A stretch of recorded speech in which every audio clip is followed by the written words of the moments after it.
ऋषि सुनक के चर्चे तो चारों तरफ है। अपने जैसा दिखने वाला इंसान कोई यूके का प्राइम मिनिस्टर बन जाए तो लगान जैसा माहौल बनना तो बिल्कुल तय था। लेकिन ऋषि सुनक यूके के प्राइम मिनिस्टर कैसे बने? क्या थी वो परिस्थितियां जिन्होंने यूके की इकोनॉमी को इतना खराब कर दिया? और वो बड़ी बड़ी हेडलाइन के बीच की जो बैक स्टोरी है, जो गेम ऑफ थ्रोन से भी ज्यादा इंटरेस्टिंग है, वो कहीं आप मिस ना कर जाओ। इसीलिए इस वीडियो में इसकी बात करनी बहुत जरूरी है। और इसी वीडियो में आपके लिए एप्पल के स्टॉक्स फ्री में मिल सकते हैं। तो भाई साहब, वीडियो जरा ध्यान से और एंड तक देखना। सबसे पहले शुरुआत होती है हमारी कहानी की बोरिस जॉनसन के साथ में। बोरिस भैया को यूके का डोनाल्ड ट्रंप समझ लो। देखो, ये राइट विंग पार्टी से आते हैं, तो इसका मतलब लेफ्ट मीडिया तो ऑब्वियसली इन्हें बिल्कुल पसंद नहीं करता। बिल्कुल डोनाल्ड ट्रंप के तरीके इनके ऊपर भी खूब आर्टिकल दबा के लिखे जाते थे। बोरिस भाई साहब ने यूके के प्राइम मिनिस्टर रहते हुए कोई बड़े काम तो नहीं करे, लेकिन हाँ, अपने नाम जरूर खराब कर लिया। जब कोविड आया, पूरी दुनिया परेशान थी, तो बोरिस भाई साहब कर रहे थे पार्टियां अपने 10 डाउनिंग स्ट्रीट वाले ऑफिशियल हाउसेस में भी और दूसरों की इलीगल पार्टीज में भी जाते दिखे। और इसी के चलते इनका नाम खराब होने लगा।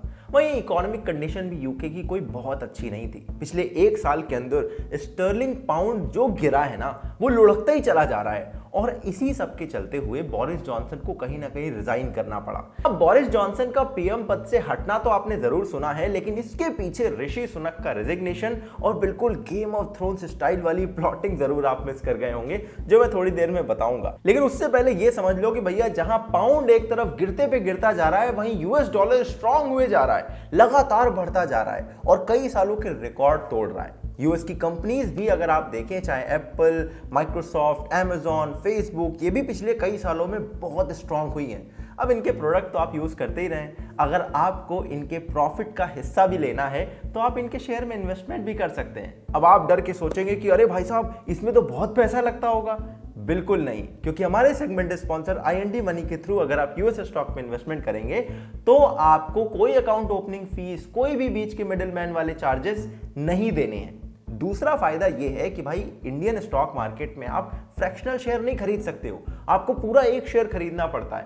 यूएस वाली कंपनीज में आप एक शेयर का छोटा हिस्सा भी खरीद सकते हैं। और तीसरा फायदा यह है कि आप वहां पर डॉलर में इन्वेस्टमेंट करेंगे तो जैसे जैसे डॉलर स्ट्रांग होता है, वैसे ही आपके इन्वेस्टमेंट भी आपको फायदा मिलता है। और तो और, आप SIP के जरिए भी यूएस स्टॉक्स और ETF में इन्वेस्ट कर सकते हो, स्टार्टिंग जस्ट फ्रॉम ₹500। सबसे बड़ी बात यह कि डिस्क्रिप्शन में जो IND मनी का लिंक मैंने आपके लिए डाला है, उस पर क्लिक करके अगर आपने अपना अकाउंट खोला और पहली बार उसे फंड करा तो आपको 1000 रुपीज के एप्पल स्टॉक्स फ्री में मिलेंगे। तो वेट किस बात का है, क्लिक करो उस पर और ये स्टॉक्स अभी जाकर क्लेम कर लो।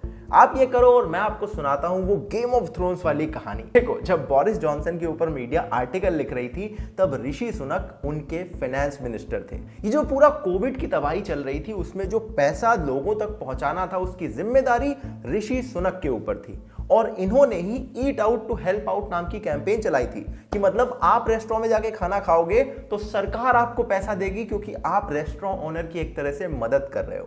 और इन्हीं सारी इकोनॉमिक डिसीजंस की वजह से कहीं ना कहीं यूके की इकोनॉमी लगातार कमजोर होती चली गई। हाँ, ये रशिया वाली जो वॉर हुई है, उसकी वजह से जो एनर्जी क्राइसिस यूरोप में पैदा हुई है, इसने इस आग में घी डालने का काम तो किया। लेकिन बोरिस जॉनसन की सरकार में फाइनेंस मिनिस्टर रहते हुए ऋषि सुनक इस जिम्मेदारी से पीछे नहीं हट सकते। मगर जब बोरिस जॉनसन पे एक तरफ से मीडिया तीर बरसा रही थी, उसी बीच ऋषि सुनक का एक लंबा रेजिग्नेशन लेटर आता है सोशल मीडिया पे। ऐसा इमोशनल लेटर लिखा इन्होंने लिखा कि बोरिस साहब, मैंने आपकी सरकार का पूर्ण समर्थन करा। हाँ, मेरे आपसे विचार थोड़े अलग थे, लेकिन फिर भी मैं करता रहा।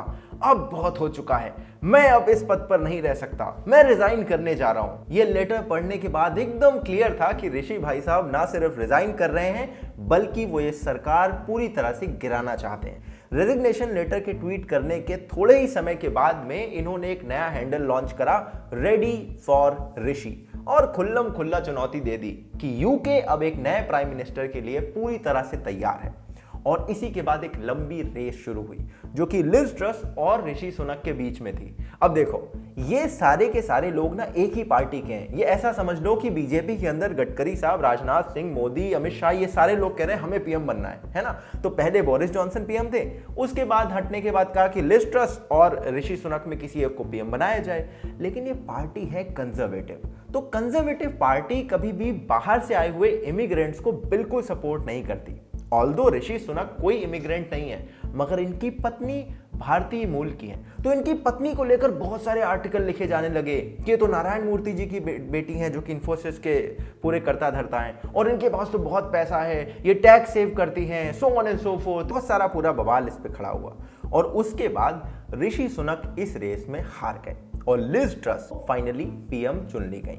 लेकिन लिज ट्रस के पीएम चुने जाने के बाद उन्होंने जिस तरह के डिसीजन लिए उससे एक तरह से इकोनॉमिक तांडव शुरू हो गया। ऐसा इसलिए क्योंकि इन्होंने टैक्स माफी शुरू कर दी। इन्होंने ऐसी पॉपुलिस्ट स्कीम्स का सहारा लिया जो कि पेपर पे बड़ी अच्छी लगती हैं, लोग खुश हो जाते हैं, लेकिन उससे इकोनॉमी डगमगाने लगती है। इन्होंने कहा हम कर्जा लेके पैसा बांट देंगे और सब ठीक हो जाएगा। इस पर ऋषि सुनक ने पहले ही कह दिया था ये सब मत करना, मैं इन्वेस्टमेंट बैंकर हूं, देख चुका हूं ये सब और इससे बहुत बुरी हालत होती है। और एग्जैक्टली वैसा हुआ। यूके की इकोनॉमी जहां धीरे धीरे लड़खड़ा रही थी एकदम धराशाही होने लगी और इसके बाद लिज ट्रस की कैबिनेट में भी बिल्कुल वही हुआ जो कि बोरिस जॉनसन की कैबिनेट में हुआ था। इनकी अपनी एक मिनिस्टर सुएला ब्रेवरमैन, इन्होंने रिजाइन किया और इनके रेजिग्नेशन की वजह भी बड़ी यूनिक थी। इन्होंने लिखा कि देखिए लिज जी, वैसे तो मैं आपका बहुत साथ देती हूं, लेकिन मैंने अपनी पर्सनल मेल आईडी से गलती से एक मेल कर दिया है जो कि एथिक्स के अगेंस्ट है और मैं इस वजह से अपनी इस पद से इस्तीफा देती हूं। और उसके साथ साथ ये लिखती हैं कि देखिए हम सबको अपने कामों के लिए अकाउंटेबल होना चाहिए। हम कोई गलती करें तो उसके लिए हमें अकाउंटेबिलिटी लेकर उसके सजा भी लेनी चाहिए। और ऐसा लग रहा था कि लिज ट्रस को मार रही है टॉन्ट की देखो भाई तुमने इतना गंदा पैकेज लॉन्च करा है, उसकी वजह से हमारी इकोनॉमी पे इंपैक्ट है, तुम भी रिजाइन कर दो तो अच्छा लगेगा। और ये सुएला ब्रेवरमैन बड़ी इंटरेस्टिंग कैरेक्टर है। इनके थॉट्स अगर आप कॉलोनियलिज्म के बारे में सुन लेंगे तो चाय मुंह से निकल जाएगी। ये कहते हैं कॉलोनियलिज्म बड़ा अच्छा स्ट्रक्चर था, कई देशों में इसकी वजह से विकास हो गया है। अच्छा खैर, इन्होंने रिजाइन करा और उसके बाद लिज ट्रस पर प्रेशर आने लगा। प्रेशर इस तरह से कि एक दिन पहले लिज ट्रस कह रही थी कि मैं बिल्कुल नहीं डरती हूं, मैं बिल्कुल नहीं हटूंगी, मैं अपने पद पर बनी रहूंगी, और अगले दिन रेजिग्नेशन। ये समझ में नहीं आया कि हुआ क्या। अब इसके पीछे क्या चल रहा है ये तो नहीं पता, लेकिन इसके बाद ही ऋषि सुनक पीएम बने और ऋषि सुनक ने पीएम बनने के बाद सुएला ब्रेवरमैन को वापस से कैबिनेट में जगह दी, एक मिनिस्टर का पद दिया। अब इसको लेकर बहुत सारे कयास लग रहे हैं कि भैया जब बोरिस जॉनसन की कैबिनेट में ऋषि सुनक थे, इन्होंने रिजाइन करा, बोरिस की सरकार गिरी, ये पीएम बनने लगे। फिर जब ये नहीं बन पाए, लिज बनी, तो उनकी एक मिनिस्टर ने रिजाइन करा जिसको ऋषि ने आते ही रीइंस्टेट कर दिया। और सुएला ब्रेवरमैन के बारे में एक चीज और जान लो, इनके थॉट्स भारतीय इमिग्रेंट्स के बारे में कोई बहुत अच्छे नहीं है। इनके कुछ इमिग्रेंट्स के ऊपर कमेंट्स को लेकर भारत और यूके के बीच में होने वाली ट्रेड डील भी खतरे में पड़ गई थी।